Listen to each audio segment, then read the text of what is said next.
Hola, ¿qué tal? Yo soy Denise Longoria, poeta queer, artista, escritor y en esta ocasión te voy a leer un cuento celebrando el lanzamiento de mi segundo single, Bunny Rabbit Frank, disponible en todas las plataformas digitales, Spotify, Deezer, YouTube, iTunes Music. Y este cuento está basado en esa canción. De igual manera, abajo de este video te dejo el enlace al post en mi blog en denislongoria.com para que puedas tú leer este cuento y conocer un poco más del proceso creativo para escribirlo. Frank. El reflejo de las llamas bailaba en los cristales como lenguas salidas de las profundidades del infierno. Lorena, de pie frente a la ventana, se preguntaba a dónde tendrían que mudarse ahora. Él se lo había prometido. Frank le prometió que ya no tendrían que correr el día que ella con la maleta en la mano le dijo que se regresaba a casa de sus papás porque las cosas ya no podían seguir así. No había niños, ni siquiera perrijos o gatijos que los mantuvieran juntos. Solo ese loco, extremo, dependiente amor que la había arrastrado más allá de todo lo bueno y aceptable en este mundo y en cualquier otro. Ya no puedo con esto, Frank, le había dicho Lorena ese verano, cuando descubrió en la cochera de su nueva casa en San Jerónimo, escondidos bajo periódicos y cajas de cartón, 20 galones de gasolina. Estoy cansada de esto, ya no puedo seguir así, ya tuve suficiente, le había dicho ella, temblando ante la idea de abandonar al único hombre en su vida que le había hecho sentir algo cercano a estar viva. No te vayas, le suplicó él, con esa voz que hacía algunos años cuando lo conoció, la habían convencido que ese tipo, evidentemente peligroso, era un ángel disfrazado de poeta. Todo va a cambiar, le había dicho él, desabrochándole la blusa, te lo juro. Voy a terminar mi próxima escultura y entonces ver a la gente en esta cochina ciudad de verdad quién soy. Todo va a ser diferente, Lorena. Mi primo ya me contactó con el dueño de una galería en La Fama donde sí entienden de buen arte. Están que se mueren por montar mi próxima exposición, siguió, rozando con los pulgares los pezones de ella. Termino con esto y tendremos un hijo y nos largaremos del país de una vez por todas. Estás pero bien pendeja si le crees, se dijo Lorena, tratando de no sucumbir ante sus manos de excelso artista que definitivamente sí tenía. ¿Cuántas veces no te ha dicho lo mismo? Sabes que tengo el talento, Lorena. Con una pieza que venda nos regresamos a Europa, a la chingada con todos, dijo Frank, tomándola en sus brazos, besándole los párpados, acariciándole el cabello. Si todo podía estar tan bien, si tenían todo para una vida feliz, ¿por qué eran así las cosas? Sabes que no soy nada sin ti, Lorena. Te necesito, dijo Frank, y hundió la cabeza entre los pechos de su esposa. A la semana de haber descubierto la gasolina, Lorena se asomó de nuevo a la cochera solo para estar segura. Para su alivio, los botes ya no estaban. Frank los debía haber movido en la noche. ¿Quién sabe? Ella prefirió no preguntar. Simplemente se dio por satisfecha que ya no estuvieran. Con Frank todo era mejor así, que pasara lo que tenía que pasar, sin preguntar. Lo de la exposición resultó ser verdad. Ella temía que Frank ya no sintiera eso que necesitaba para hacer el gran arte del que era capaz mientras estuvieran ahí encerrados de vuelta en Monterrey. Pero él acondicionó la amplia sala de su nueva casa a modo de estudio y se puso a trabajar. Se pasaba ahí casi todo el día y gran parte de la noche, colocando una sobre otra plastas de cartón, papel y engrudo. Poco a poco fue cobrando forma su nueva obra. Una bestia mitológica, mitad alebrije, mitad deidad cósmica de otra dimensión.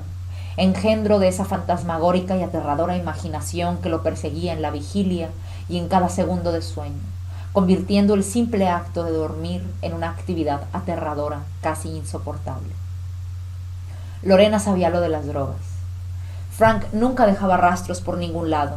Esa era su manera de ser un caballero para con ella. Borrar los rastros de su propia mísera decadencia y plasmarlos mejor en los monstruos que fascinaban a la superflua y fácilmente apantallable sociedad intelectual de Monterrey, que gustosa compraba cada escultura, cada cuadro, cada mierda que saliera de su volátil, impredecible imaginación. Contrario a la creencia popular, les estaría yendo bastante bien con su arte si no tuvieran que estarse mudando a cada pinche rato. Quizás el japonés ese gringo de los libros para hacerse millonario se había hecho rico comprando y vendiendo casas, pero ellos nunca tenían tiempo para arreglar sus casas y venderlas a un mejor precio. Al contrario, siempre las dejaban hechas un desastre. sus despojos una mina para que se enriquecieran todos a costa de ellos. Tampoco les hacía falta el dinero, pero Lorena no había nacido rica. Tanto desperdicio la angustiaba, sí por el dinero, pero más por lo que fueran a pensar. Sabían que el esposo era artista. También sabían que era bastante peculiar, excéntrico incluso, pero una rápida mención, como quien no quiere la cosa, de los viñedos que poseía su familia en Baja California y en Coahuila, bastaba para aceptar la profesión artística del marido y zanjaban el asunto, que para ellos el dinero no era ningún problema. También por eso hasta entonces nunca habían tenido más que algunos cuantos roces con la policía. Luego de 15 mudanzas en menos de 2 años, Lorena estaba sorprendida de no haber tenido que aguantar nada más que algunos. No es por molestar a la señora, está el señor, nada más para hacerle unas preguntas. No tiene que venirnos con nosotros ni nada. Ahí disculpe la molestia. Nomás para llenar nuestro reporte. Una disculpa de verdad. Es que luego nos regañan a nosotros. Solo para que firme aquí el señor que sí testificó. Usted puede firmar por él si quiere, por si él está muy ocupado. Sí, muchas gracias, señora, en serio. Una disculpa. Si la policía no estaba pendeja, obvio. ¿Quién se iba a meter con el sobrino ahijado del gobernador? Pero ay, nomás que la familia perdiera la gobernatura o que el pendejo del nuevo presidente se pusiera sus moños, como el otro que se echó a los cárteles encima. Entonces quizás podría haber problemas. Quizás. Pero con dinero baila el perro. Esa era la máxima verdad desde que la gente era gente y el dinero dinero, en Monterrey y en toda la República Mexicana. Por otro lado, también era verdad que en todo el estado de Nuevo León, las únicas personas que la gente podía ver arder sin mayor remordimiento eran a los homosexuales y a las que abortan. Lo malo es que en eso Frank no tenía ningún tipo de prejuicios. Él no discriminaba. Y casi no había de ese tipo de gente en los vecindarios a donde se mudaban. No. A donde ellos iban vivía pura familia decente, con perros y gatos y niños. A veces hasta la anciana madre y la hermana soltera, el paquete completo. Ella y Frank nunca hablaban de eso. Había temas que Frank simplemente no iba a tolerar. Nunca le había pegado, pero una mínima mención del asunto que los obligaba a mudarse a cada rato, cualquier tipo de indirecta, un discreto ver a alguien o preguntar a un especialista, bastaban para encender ese genio incontrolable como un incendio forestal. Y a Frank no le importaba lo que fuera a decir la pinche, que se fuera bien pinche a la chingada pinche gente. Al principio, que lo empezó a conocer, esa era una de las máximas cualidades que a Lorena le habían gustado de él. Frank no era el típico borracho mi rey que se gastaba 10,000 pesos por noche para apantallar a las putas de Centrito. A él ni le gustaba ir a Centrito. Solo se dejaba arrastrar a esos lugares de vez en cuando por sus primos porque tienes que dejar que la gente te vea de vez en cuando, cabrón, no seas pendejo. Si no, ¿quién te va a comprar esas mariconadas que haces, Suerte para Lorena, o eso pensó ella entonces, porque en una de esas salidas fue que lo conoció. Cuando ella misma se ponía bonita como sus amigas desde el colegio, la falda corta y la lengua larga, para ver a qué hijo de empresario se pescaba. Al principio, a Lorena solo le gustó Frank porque tenía los ojos de color. Luego, viéndolo más en plano general, también le gustó porque tenía rasgos sutiles, medio andróginos. Seguro que con esos genes saldrían niños muy bonitos. Además, era el único de toda la bola de hombres con los que andaba sin panza chelera y vozarrón de ranchero fresa. Ni tuvo que hablarle para enamorarse de él. Cuando le preguntó a su amiga la española, que llevaba en la mente un informe detallado de toda la gente que valiera la pena conocer en todos los antros a donde valiera la pena ir, ¿quién era ese, el flaquito de ojos claros? Su amiga no tardó ni un segundo en advertirle. Ah, ese es Frank Lankenau de la Garza Rebolledo Jr. Ni te le acerques, amiga. O sea, su familia sí tiene un vergo, pero él es artista y es bien raro. No te lo recomiendo, le dijo su amiga, ya bien peda. Su noviazgo duró 3 años, pero esa misma noche que lo conoció, ella se fue con él a su depa en la capital y se mudó con él a la semana siguiente. A ella se le hacía un lugar bien. Le daba flojera que en el círculo de él nadie entendía por qué prefería vivir ahí entre los pobres, pudiendo vivir en Torres Magma o en cualquier otro lugar más cercano a la civilización. En eso los dos estaban de acuerdo, que se jodieran, pinche gente. Uno pensaría que 3 años de novios, viviendo juntos y todo, deberían ser suficientes para conocer a una persona. Quizás en teoría sí, pero Lorena era una señorita bien educada y nunca miraba donde no le correspondía. Además, Como el depa donde vivían estaba chiquito, Frank tenía su estudio en otro lado, ahí mismo por el centro, donde pasaba la mayor parte de su tiempo, porque el papá no iba a darles casa si no se casaban por la iglesia. Por eso cuando por fin se casaron, las primeras 5 veces que se mudaron luego de los incendios, Lorena se creyó el cuento que Frank le tenía fobia al fuego por un accidente que había tenido de chiquito y que no estaba dispuesto a seguir viviendo en una colonia tan peligrosa que de pronto estallaba en llamas y nadie sabía cómo. Si no hubiera resultado tan pesado y trabajoso para Lorena empacar y desempacar cada vez que se movían, aunque tuviera trabajadores que lo hicieran, pero igual, era una molestia. Si no fuera por eso, quizás a ella nunca se le hubiera hecho tan raro que su marido insistiera en irse cada vez que las llamas engullían la nueva colonia donde se habían mudado. Ella no era miedosa, y las llamas nunca afectaban su casa, solo la de los vecinos, pero igual para ella lo que dijera su marido, y si él se quería ir, ella no tenía nada que decir al respecto.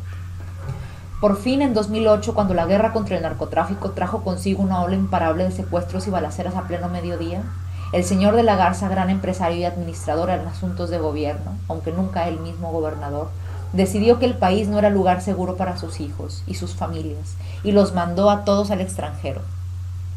Lorena y Frank vivieron los siguientes 5 años entre Barcelona, Frankfurt, Ámsterdam y Montparnasse, en París. Frank ocupado en hacer arte, y Lorena ocupada haciendo vida social para asegurar las ventas del arte que él hacía. Todo iba bien, la vida era buena para ellos. No tenían hijos solo porque Frank no quería. Cuando me toque quiero ser un buen padre, Lorena. Estamos jóvenes, hay tiempo. Ahora lo más importante eres tú y mi arte. No estoy listo. Lorena estaba encantada. Sí, Frank era extraño. Le ocultaba su afición a las drogas y de pronto tenía arranques de cólera que hacían temblar el piso. Pero en el mundo no hay hombre perfecto. Ella se contentaba con que él no fuera ni mujeriego ni homosexual de closet. Tampoco se emborrachaba en público, ni andaba por ahí derrochando su dinero. Simplemente era un hombre muy sensible, con muchas ideas, entregado a su trabajo y ya. La vida era buena, ojalá nada cambiara nunca, ojalá que todo fuera siempre una cotidiana sucesión de hechos afortunados y predecibles.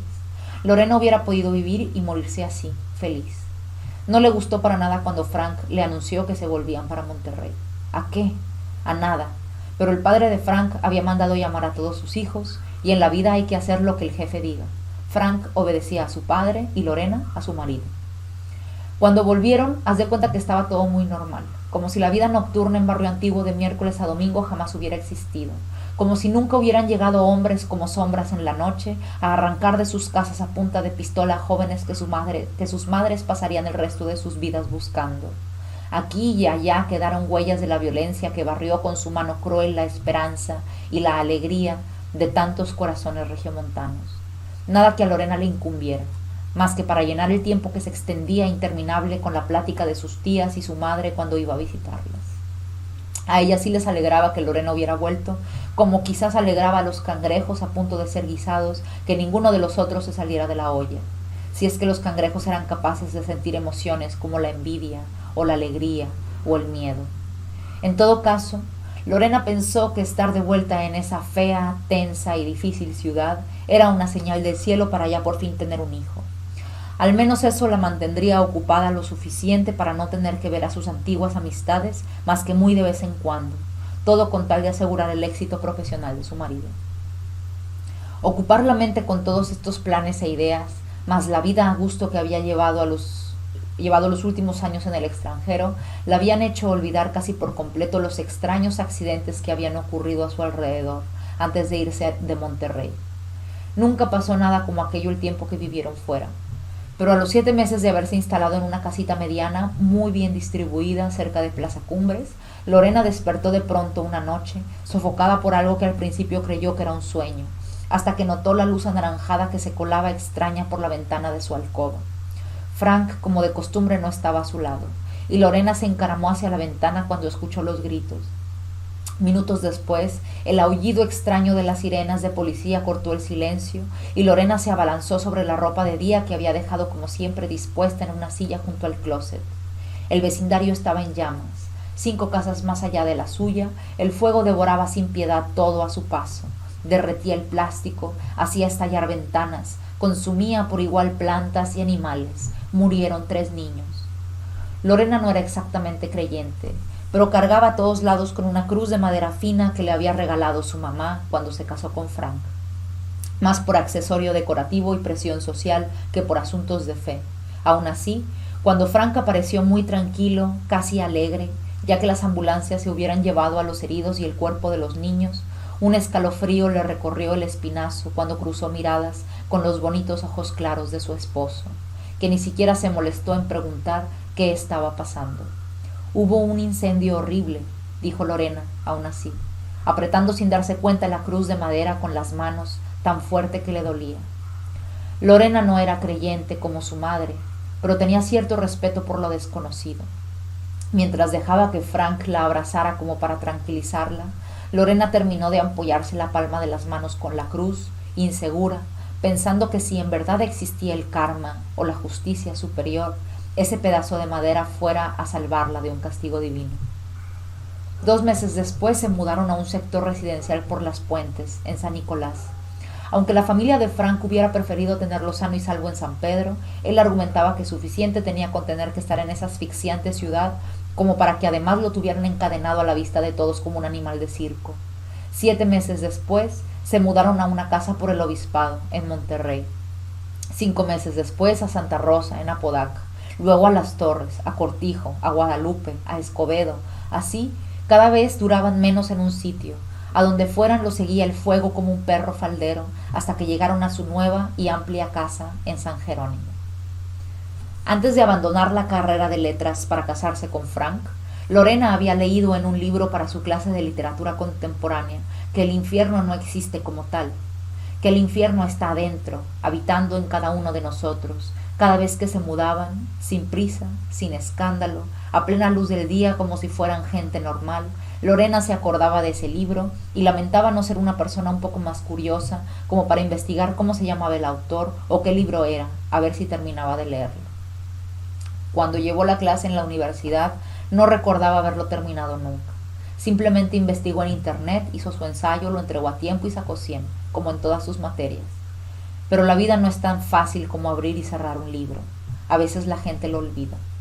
Sobre todo la gente como Lorena, que no tiene que salir al sopor insoportable de los días en Monterrey, tan calientes que en verano los oficinistas andan siempre con una chamarra o saco para cubrirse del frío congelador del aire acondicionado en el interior de la oficina, mientras los trabajadores sudorosos, morenos y malhumorados atiborran, más que con su cuerpo, con su aroma, el deficiente sistema de transporte urbano. Lorena no era del tipo de gente que necesita preocuparse por todo eso. Ella tenía peores cosas entre manos. ¿Qué pensaría la gente si alguien se enteraba de lo que hacía su esposo? Que estaba loco, claro, pero eso lo sabía todo el mundo. Después de todo hay que estar loco para ser artista, pero ella no era artista. Entonces, ¿por qué cometía la locura de cubrir las huellas de ese loco que era su esposo? A Lorena le gustaba la casa en San Jerónimo, en las nuevas colonias privadas, subiendo todo anillo periférico, pasando Raúl Rangel Frías, grande, luminosa, bien cimentada sobre la ladera de la montaña. Su casa se erguía como si dominara toda la ciudad. Lorena se imaginaba concibiendo a la nueva generación de empresarios de Monterrey en esa espaciosa terraza, como la reina que bien profundo en su corazón siempre había sentido que era. Esta vez no iba a renunciar a todo aquello solo por las compulsiones innombrables de su marido. El numerito de irse con sus papás había servido para que Frank se deshiciera de la gasolina y quizás también probablemente para ya por fin engendrar un hijo. Durante las siguientes semanas, Frank se había entregado por completo a su trabajo con la escultura y otras piezas pequeñas para su próxima exposición. Ya para esas alturas, Lorena sabía que mientras Frank estuviera ocupado, quizás no había nada que temer. Pero cuando Frank empezaba a hacer ese tipo de cosas como drogarse entre semana a pleno mediodía, como si ella ni cuenta se diera, quizás porque antes ni cuenta se daba, bueno, digamos que la necesidad la había vuelto un poco más perceptiva. Tenía que hacer algo, o en unas semanas más, quizás solo días, Lorena estaría ya monitoreando los arreglos para una nueva mudanza, y eso no estaba dispuesta a permitirlo. Lorena no sabía si existía una vida después de la vida, pero todo lo que escuchaba de su madre, sus tías y todos sus conocidos que sí seguían con morboso espanto las noticias de ese país monstruoso, corrupto y aterrador donde vivían, Lorena estaba casi convencida que eso del infierno era puro cuento para asustar a los ingenuos que van a misa. Sabía que no faltaría quien la considerara tan chiflada como su esposo si se le ocurría compartir con alguien sus preocupaciones tan pragmáticas y egoístas. ¿Y qué si Frank tenía métodos poco ortodoxos para lidiar con el hastío de la vida? ¿Y qué si algunos cuantos tenían que morir? ¿Que no era la muerte parte insalvable, fundamental incluso de estar vivo? Lo era. En eso estaban de acuerdo la gente de la iglesia y los científicos. Y cualquier persona sensata estaría de acuerdo también que ser feliz durante este fatal recorrido era un objetivo noble. Así las cosas, ¿qué tenía de malo tratar de vivir feliz la vida de uno? Absolutamente nada. Lorena reflexionó que al final su Frank era un buen hombre, porque nunca le había faltado en nada. Trabajaba y accionaba a su manera la mano invisible que permitía el correcto funcionamiento de la sociedad. En la vida no había hombre perfecto, y la verdad es que había locos peores en el mundo. Lo malo es que la sociedad en general era ciega, incapaz de ver eso. Todo mundo puede idealizar a un muerto porque no está. Pero ¿qué tal si algunas de esas personas que se morían eran personas malas o que serían malas en el futuro?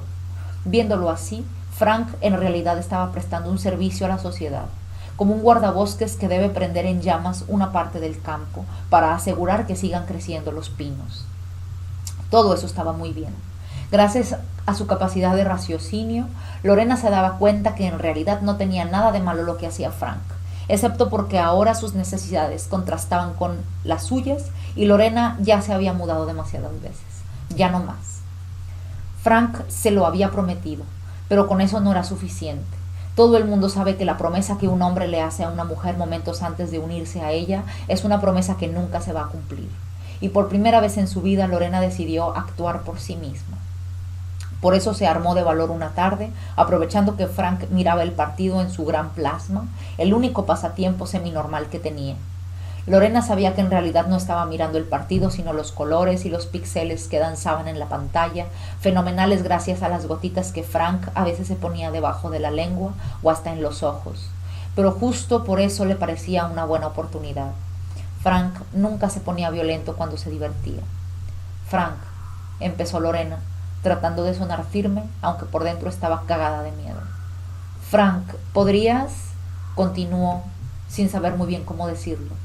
Él no la miraba, sus ojos perdidos en algún lugar muy adentro, muy profundo, en la pantalla. Frank, volvió a empezar, pensando que quizás así debía sentirse una chica que tiene que decirle al novio que está embarazada, o un jovencito que necesita confesarle a sus papás que es homosexual. Necesito... No te vayas a enojar conmigo, Frank, por favor.